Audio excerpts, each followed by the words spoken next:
On October 25, 2024, US President Joe Biden stood at the Gila River Indian Reservation to issue a long-awaited apology on behalf of the United States government. It's horribly, horribly wrong. It's a sin on our soul. I'd like to ask, with your permission, for a moment of silence, because remember those lost and the generations living with that trauma. I formally apologize as President of the United States of America for what we did. For over 150 years, the US government funded and operated more than 400 boarding schools where Indigenous children were taken from their families, often forcibly. The goal was assimilation, a term that masked the stripping away of native identities, languages, and cultural heritage. The man behind the first and most notorious of these schools, Richard Henry Pratt, described his mission as kill the Indian and save the man. For generations, Native children were made to trade their traditional clothing for uniforms, cut their hair, and abandon their languages and spiritual beliefs. Any attempt to practice their culture was met with severe punishment. These boarding schools were scattered across 37 states, with the highest concentration in states with significant Native populations, like Oklahoma, Arizona, and New Mexico.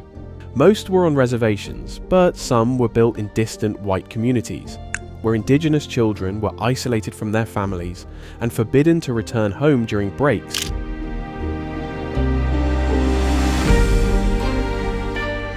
Life in these schools was regimented and harsh. Children spent their days marching in formation, studying academic subjects and laboring for the school. Girls were trained in domestic skills, while boys were prepared for trades like carpentry or farming.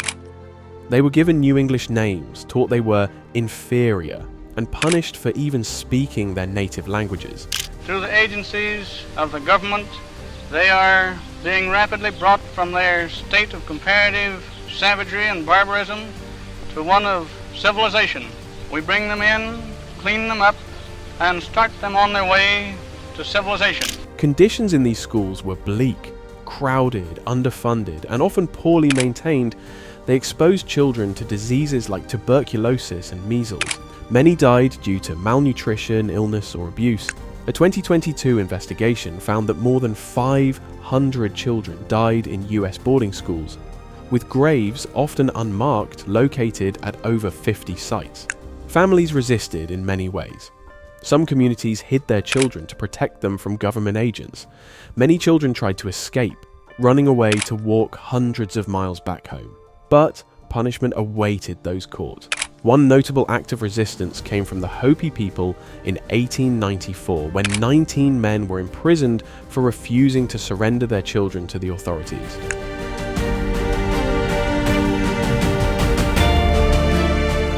By the 1930s, the US government began closing many boarding schools and gradually shifting control of education to Indigenous communities.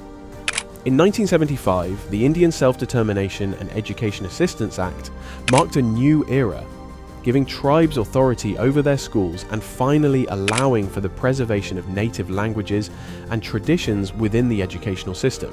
Today, 9 out of 10 Indigenous children attend public schools. But some tribal-run schools and government boarding schools continue to focus on honoring native cultures, teaching languages, and fostering pride in Indigenous heritage.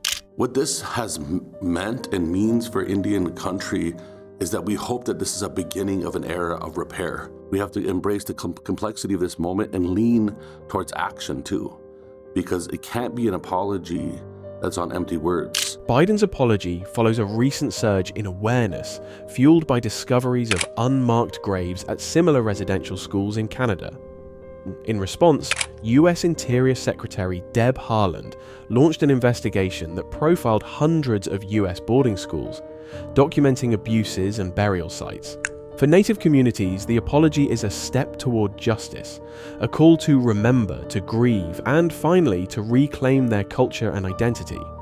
The wounds are deep, but the resilience of Native people has always been stronger.